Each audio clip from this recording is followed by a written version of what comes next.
栩栩如生的视觉效果，传神逗趣的动画特效，让小朋友们跟着主人公们在神奇马戏团的世界中流连忘返。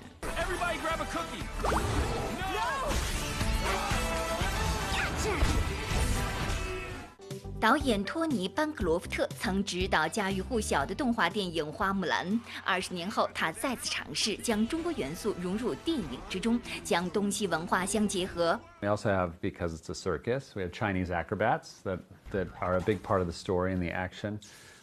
We have a dragon. I don't want to say where or how it plays in the story, but there's a dragon in it also, and several other smaller little things here and there, just to try and create a bridge and a gap between East and West so that it'll be successful in both areas.